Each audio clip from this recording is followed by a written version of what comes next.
Have you ever seen something from the corner of your eye that wasn't there when you looked again? How about hearing from a friend of a friend that while they were hiking somewhere, they thought they saw something impossible, but when they spoke to a ranger, there was always a simple explanation that left you unsatisfied. My name is Jack, and this is my colleague Chris, and we are senior wardens for the Creature Conservation Initiative. We protect the world from creatures of superstition and myth, but more importantly, protect those same creatures from the world.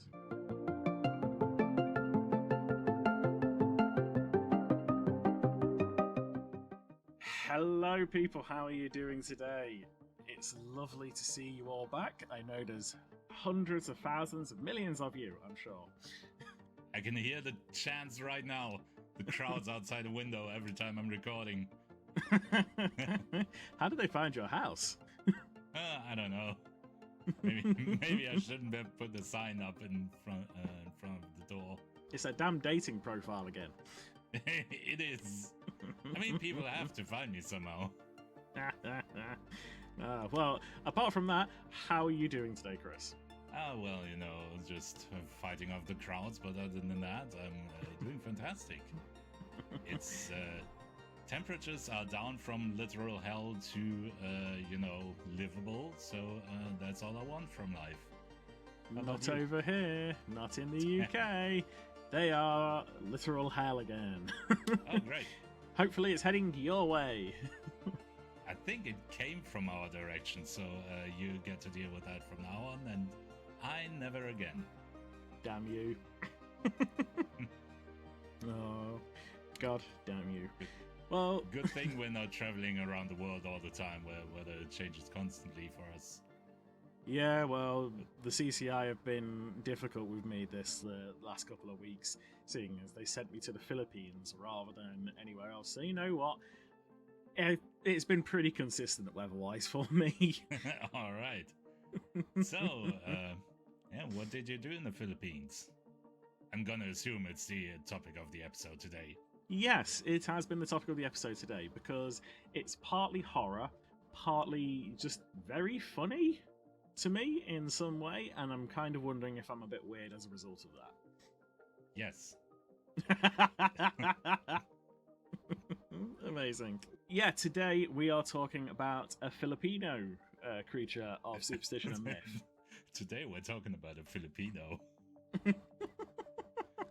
No, we are not doing that. We are not ice.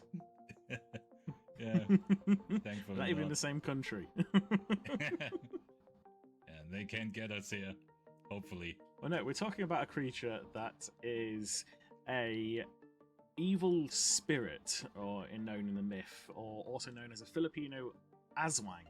Aswang, okay. I'm collecting all of my willpower to not make any dirty jokes about it. I know, I've had to stop myself too, but the name of the creature is going to, I don't know why, but for some reason it feels like, whenever I say this name, it feels like it resets my brain. But it's called a Manananggal. Are you having a stroke?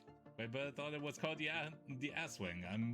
I'm confused. No, Aswang is Filipino for evil spirit. Oh, okay. I get it. Sorry. Okay. But so yeah, the Mananang... No, Manananggal. Manananggal. All right, sure. But can you see what I mean? It feels like you're resetting your brain by saying it. Yeah. At the very least, it seems like your brain is buffering. Do you remember with old CRT monitors, there was this degauss button? When you press that, it did a bong. That's kind of what it feels like. I feel that like that kind of monitor. Listen, audience, as I make my colleague feel old. Yes. No. You will listen to me shouting at clouds. That's what most of your episodes are, isn't it? No. Mostly. Yeah, it's called the Manananggal, or in English, essentially, it is the self-segmenter. What do you think that means? I don't know, my immediate association is kind of like an insect, because they often have segments in their body that they can... Well, most of them can't separate them now that I think about it. But, they have segments, so that's enough for me. Maybe like a centipede kind of thing. Well, I can see where you're going with this, but no. It's not an insect. I'm going to paint you a bit of a picture here. Yes, please do. And I'm going to see your reaction. So, imagine you're walking down the street in a Filipino city. Yep. And you see... Pass. I'm homebound. Yep. Damn you. You see a very, very attractive woman walking towards you. Older, but still incredibly beautiful. She wearing a red dress. This is the Matrix situation. No, it's not a Matrix situation. She's not necessarily wearing a red dress, but she could be. Now, imagine it's nighttime, and that woman is walking towards you. Yes. And all of a sudden, at about waist height, she splits in half, grows absolutely massive bat wings, gets big fangs in her mouth, drops her torso, her legs down on the floor, entrails hanging out, and starts flying at you with a massive tongue that elongates, and it's a little bit proboscis-like. Okay.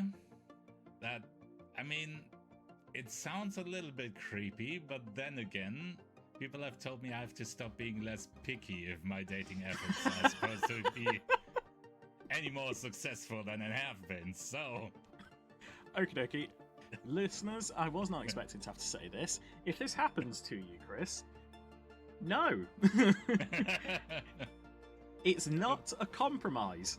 Okay, what's the risk reward here? What happens if I do try my luck? She eats you. Oh. Not in a good way, I suppose. No, not in a good way, not in a fun way. Okay. No, if this happens to you, you have met a Manananggal. Okay, I'm gonna run. So I'm not gonna be happy about it, but I'll run. Yeah, but this is the Manananggal. Its main thing is the fact that it can separate itself at the waist, essentially, and like I say, it turns from a very kind of like attractive bait-like human being to this horrific kind of bat-like creature, and obviously in terms of the myth and everything, it falls into the category of vampire in a way. Interesting. I kind of argue I don't feel like it's a vampire because it doesn't fit every single vampire, the ones that we've kind of interacted with. But okay. I can see why. Partially because it does have a taste for blood. So this kind of proboscis-like tongue that it talks about, that is used to suck blood, to drain blood at the same time. Okay. Somehow the proboscis makes me really uncomfortable. Yeah, it is just something about that. It's the fact that it can elongate that tongue at will. The tongue is essentially hollow inside, so it can insert it into someone's neck or something and suck blood out. It's kind of like mosquito-like. Can it turn people into more Manananggals? No. Okay, because that was my first thought when you said vampire. Yeah, that's kind of part of the argument I have. I mean, not all vampires can turn people into other vampires. That's kind of an argument. We've never really we'll get onto that kind of area when we talk about a vampire at some point. But essentially, at this point, yeah, it falls into the vampire family, but I wouldn't really call it a vampire. Okay. So one of its main things is the ability to take flight. However, it can only take flight with these big bat wings when it separates from its lower half of its body. So it is required to drop the lower half of its body for its monstrous bat wings and fangs to come out and for the tongue to kind of go weird and wonderful. If you're seeing a beautiful woman walking towards you, a beautiful old woman, you are fine. However, if you see a torso, the top half of the torso coming towards you, that's when you're in danger. I mean, that's a bad sign most of the time. Yeah, I mean, it's something that we call in the business a little bit. And so do I understand that correctly? They just get rid of the lower half of their body, or is it still attached in some way? No, it is fully detached, and they leave it where it falls. Do they return to fetch it? Yes. Now, according to the myth, and to be fair, the reality, where they only split like that at night. If they are split in half during the day, they will die. They have to return and reconnect themselves back together, or they die, basically. That's where the stories in the myth kind of focus.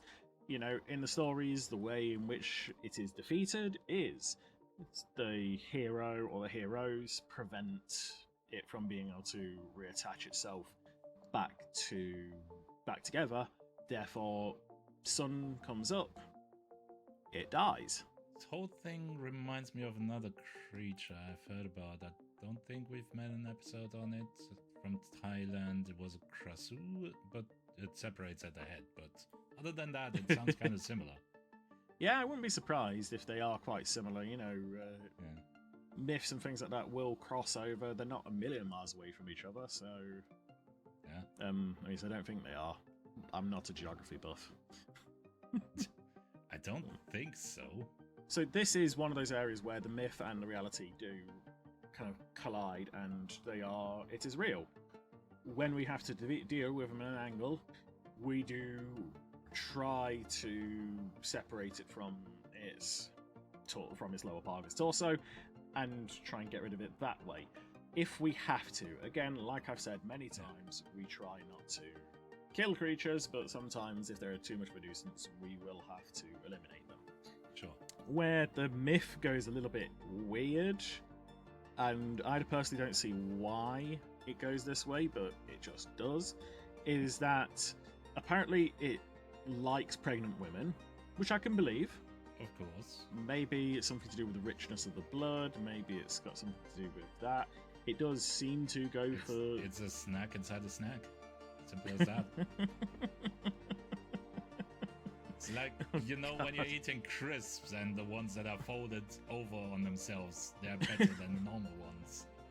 It's kind of like that. Oh my god. Anyway, it does hunt children, I will admit that. We're just moving on. It does hunt children, but I think that's kind of like any kind of predator. You know, you go for the young. The young are easier to catch, easier to... Yeah. It's an easy dinner compared to, well, trying to catch a full-grown adult. Where it gets really, really weird, though, is that apparently it likes to go after pregnant women so that it can eat the fetus. Mm-hmm, mm-hmm. And this is where that big tongue comes in. It's more of a peanut situation rather than for the crisps. Oh, God. Apart from the fact it doesn't break the shell, shall we say? Apparently what happens is that massive tongue can extend down chimneys, extend through windows. The Manananggal sits on a roof. I'm sorry, what? How long is that thing? Oh, it like I say, it can elongate at will. Yeah, but I thought maybe a few inches or something. Oh, no, it sits on the roof and... Woo! You kind of buried the lead there a bit. I thought I'd explained it, but apparently not. Well, at least not clear enough for me. But yeah, so it extends this tongue wherever it needs to, pierces into the belly of a pregnant woman and eats the fetus and leaves. Ooh. We have no evidence of that being real. We've not seen it, we've not come across it, we've not had any proper evidence. It is just part of the myth. I'm not saying it doesn't happen, but I'm saying we don't really think it does.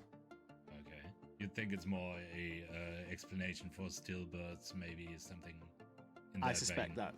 I suspect that may be a cultural thing, which, you know, I do feel sorry for, but it's not the Manananggal as far as we're concerned. Like I say, it does go after children. It will quite happily do a flyby and pick one up, and whew, there it goes. Jesus Christ. Yeah. There's This should be funny, but the sound effect made it. Whee! Like I say, it also preys on men in its, sexy lady form. It will try and seduce a man, and when it does, it will take them somewhere private, somewhere hidden, kill them, and then start devouring their insides. So, like I say, fair enough. No dating for you, Chris. I mean, I just have to get out before it starts eating me. Just leave it. Oh, look, if nobody calls me, I have to take desperate measures. Anyway. The mermaids didn't work out, so... Oh, God. They have been linked in the myth as well to, Mananangals are also sorceresses, but again, we've never had that confirmed to us. As far as we're concerned, the Manananggal is a creature all by itself. It doesn't need any extras, it is just there. It's a strong, independent monster. Yes, it don't need no others. Yeah.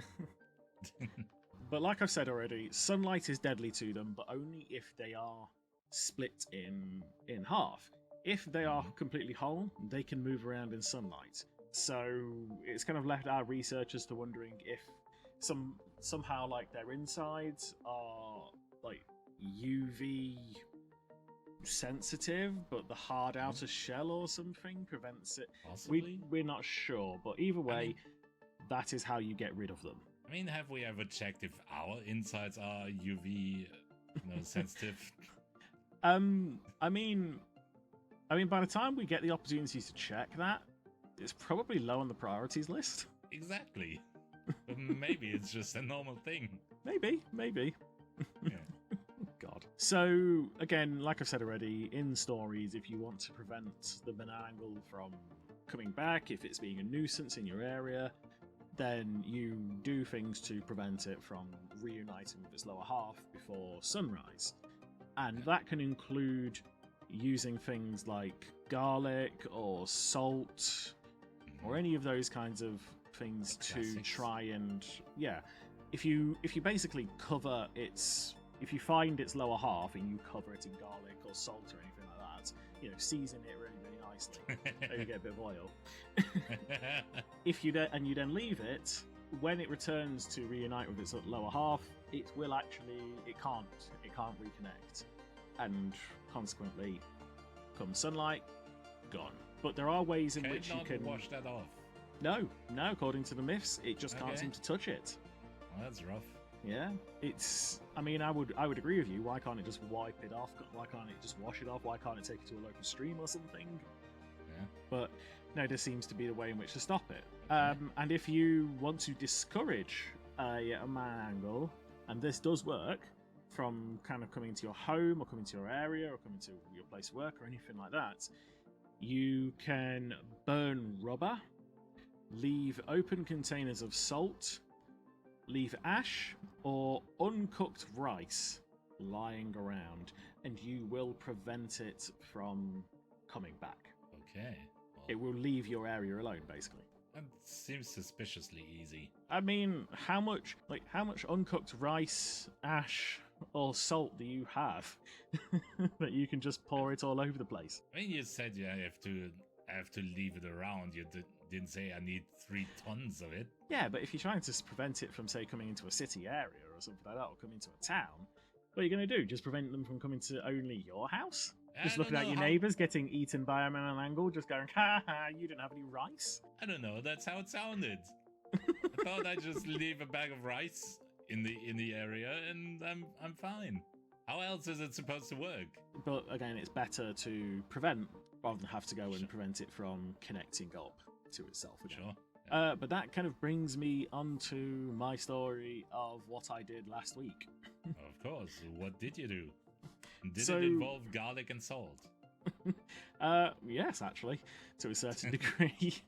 I got sent out to a small town in the Philippines. Not going to name names. Again, we don't want you there. This is... We don't want you in the Philippines.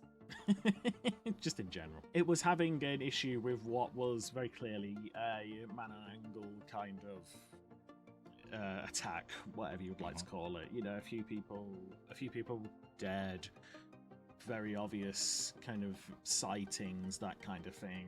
The local police, they actually did take it seriously, but they weren't sure what to do. One of our guys got a hold of the information, and I got sent out there. And so, very simply, I got sent out there with a truckload of garlic and salts and rice and various things.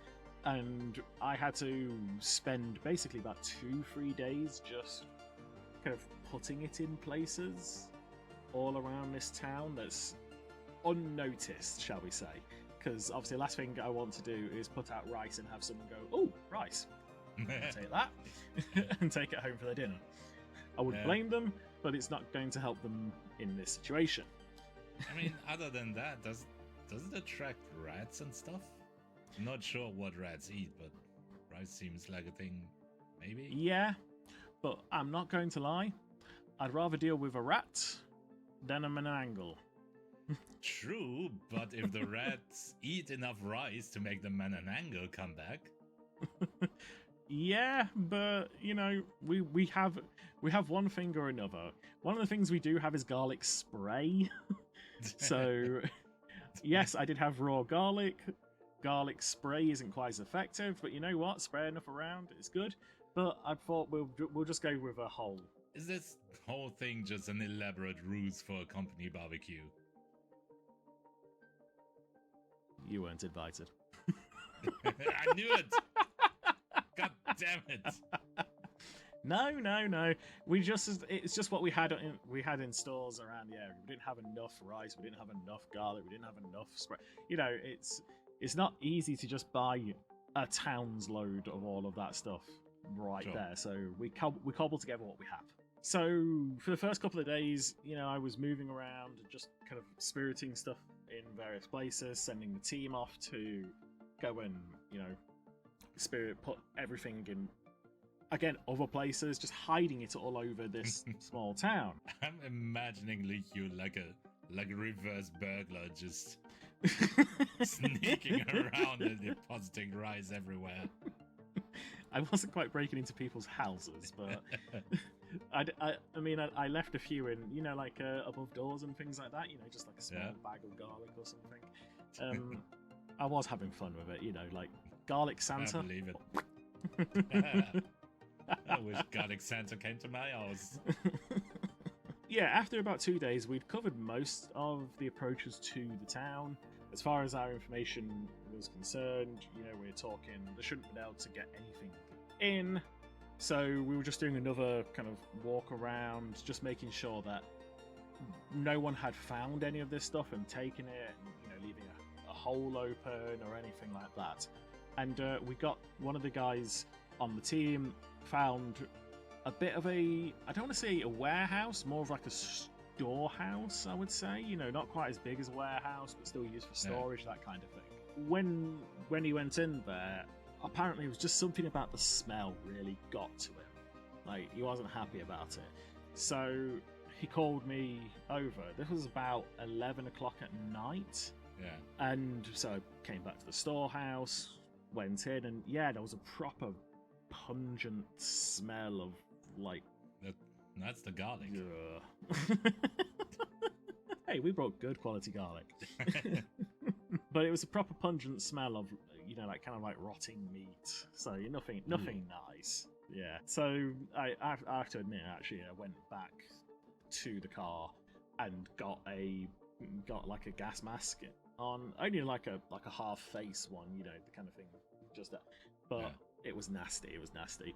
So a couple of us went in, mask on and everything, gloves on, you know. And as we're going through, moving a few things in the storehouse, mostly because we were wondering, is there a victim in here, that kind of thing, you know. And as we were going through, didn't find any victims, but we did find lower half of the Manananggal, which is the moment I realised that all the effort we had gone to over the last 2 days was for absolutely nothing because it was basically inside the perimeter we'd made. Great. Might as well have made a barbecue.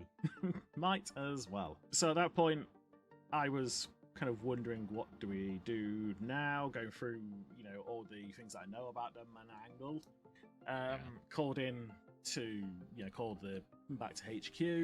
They told me about, how to prevent it from kind of putting itself back together and everything. I said, great, wonderful. We've got lots and lots and lots of things like garlic and salt and all that kind of stuff. We can just put it in there, leave it, and by morning, it's gone. But I'd brought the car. The lorry was on the other side of the town. The lorry with all the supplies in. So I sent the other two to go back and get the lorry, bring for some of the supplies. Because it was, at this point, it was probably like midnight. So I was, as far as I was aware, and as far as all the information had been told to me, they don't come back until close to morning. So, should have been absolutely no problem. So, yeah, they get in the car, and about 10 minutes after they've left, expecting them back in about another 20 minutes or so, I hear what sounds like flapping. And always a good sign. Yeah, at that moment I thought, oh, why did I assume? Makes an ass out of you and a Manananggal, apparently. Yeah. I did not even stop and think.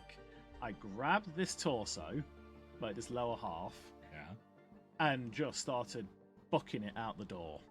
You legged it, so to say. No, that's it. We're done. Thank you, everyone. We had a good run. I'm proud of everything I did here today. Oh my god. Some men are just evil. But yeah, I just started absolutely booking it up and down the streets in this small town. I'm not saying it. I'm running very, very fast up and down these streets as quickly as I possibly can. Yeah. I've got basically like a set of legs on my shoulder. Its entrails are hanging out. Jeez. I'm not dignifying that one.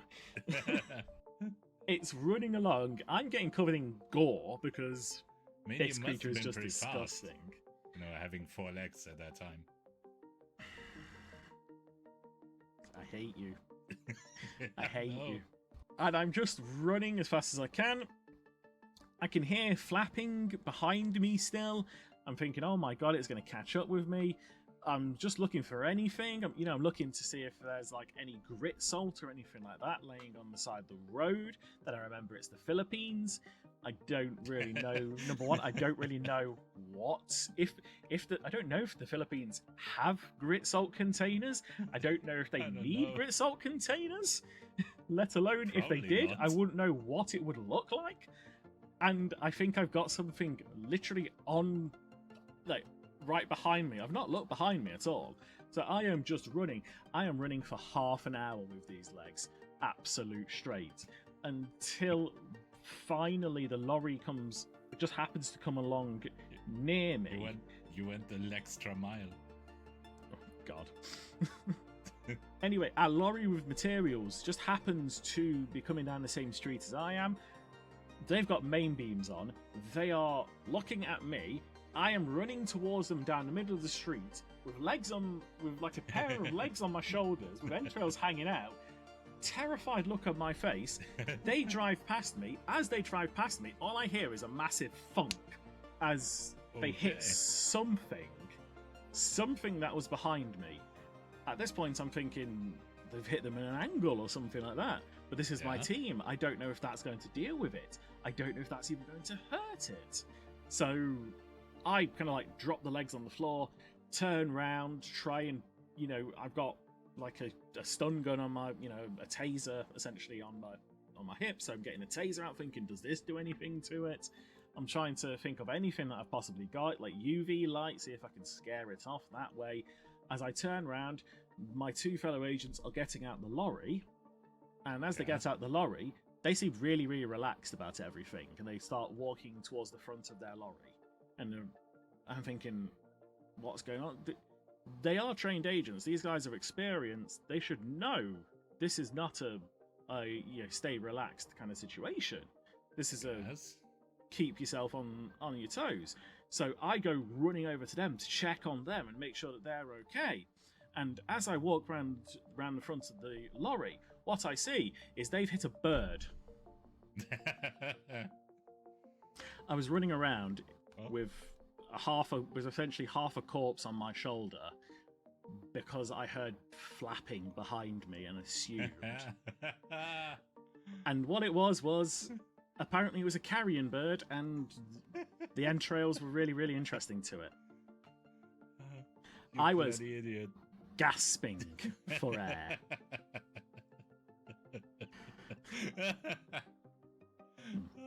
I mean, at that point, we did look up because we heard shrieking, and there was a Manananggal, but it wasn't coming towards us. Help me. Like I say, we did look up because we heard a shrieking. It was the Manananggal, but it was heading back to the storeroom, so it didn't know where we were. We got the torso, we hid it in the lorry. By the morning, sun came out. Later on, later on in the day, we walked around. We found the top half of it. It was dead. It was gone. This nuisance was gone, and none of us were going to come in.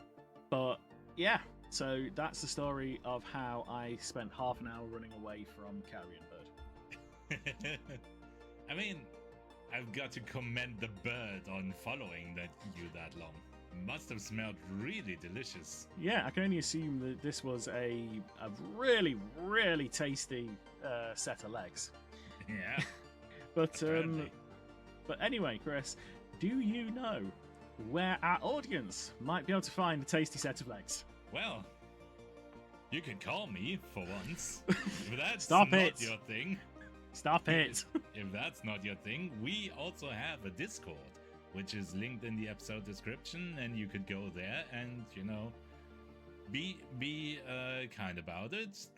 Get speaking with people, and maybe you can find some tasty pairs of legs. Who knows? People that meet in all kinds of ways. But while you're doing that, until you get to that point, you can also talk about episodes we've done here. You can talk about creatures that you didn't know existed before in our world. You can request creatures for us to talk about, because between Jack and I, we have seen a lot of things, and chances are that we can tell you more about them. And, just join our little community there and become a juicy, tasty pair of legs yourself. And once you have morphed into a tasty pair of legs, how did we get here? What else could they be doing, Jack? Regressing their life decisions. Every day. But they could also go back and listen to our back catalogue, where you can find various creatures such as the Barkalv or the Nuclevi. What I'm trying to say is we've done quite a few episodes at this point. Successful. Oh god. Like I say, we've done quite a few episodes at this point, and I'm sure you'll find something that you are interested in. And good thing is they're all evergreen. You don't need to listen to them in order, so go back, find something that you would like to learn about, and listen to your new favourite podcast. Yes, find something right now. Yeah, and while you're doing that, you should give us ratings. You should give us thumbs up, 5 stars, follow us, do all those wonderful things, and get us on your podcasting app of choice, or even on YouTube, where we have videos of these episodes. Exactly. But activate your botnet to give us many ratings with all of your fake accounts. Give us every single millions of comments that no human has ever touched. We are open to it. We won't pay, but we're open to it. We are happy to accept for free. Oh god. But well, I mean, unless there's anything else to say, I think that's time for us to say. I think it's better we don't. I think it's time for us to say goodbye. So, from me, thank you very much for listening, and goodbye. Goodbye.